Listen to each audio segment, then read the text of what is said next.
اس کے بعد ان میں سے کچھ لوگ فورن کوالیفائڈ ہیں، ایسے لوگ ہیں جنہوں نے اپنے اس کیریئر کے اندر 2 ماسٹر کیے ہوئے ہیں، ایسے لوگ ہیں جنہوں نے کم از کم 1 ماسٹر کیا ہوا ہے، کیونکہ پی ایچ ڈی.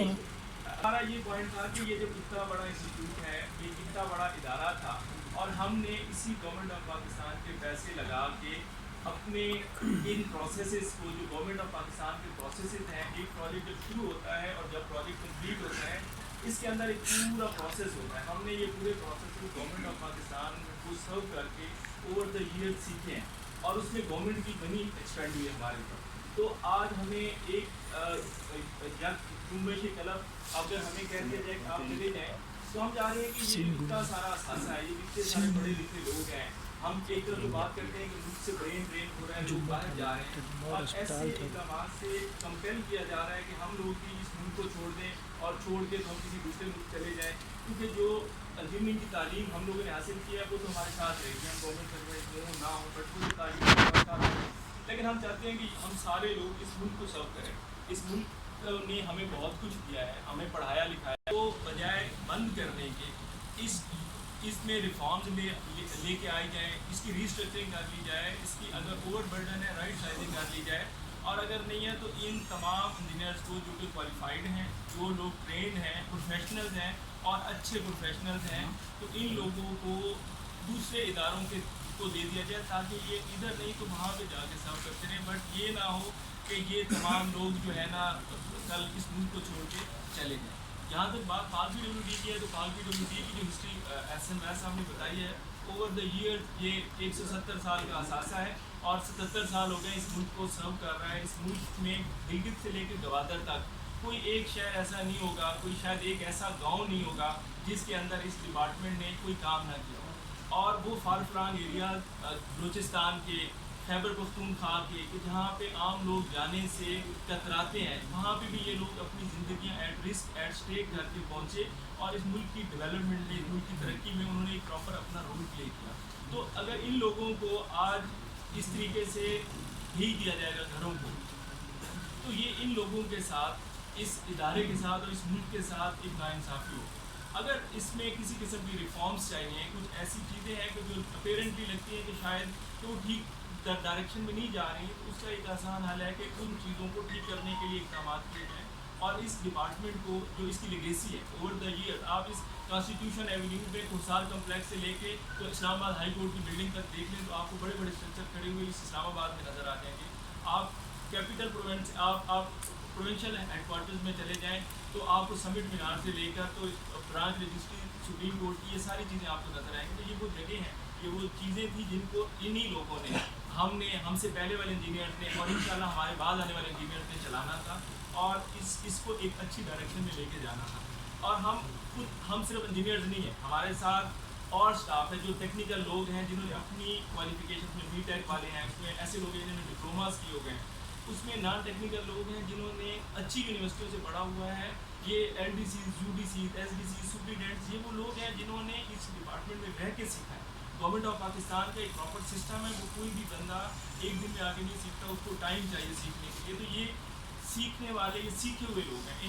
ان کو استعمال کریں. ان کو اس طرح گھر کو بھیج دینا ملک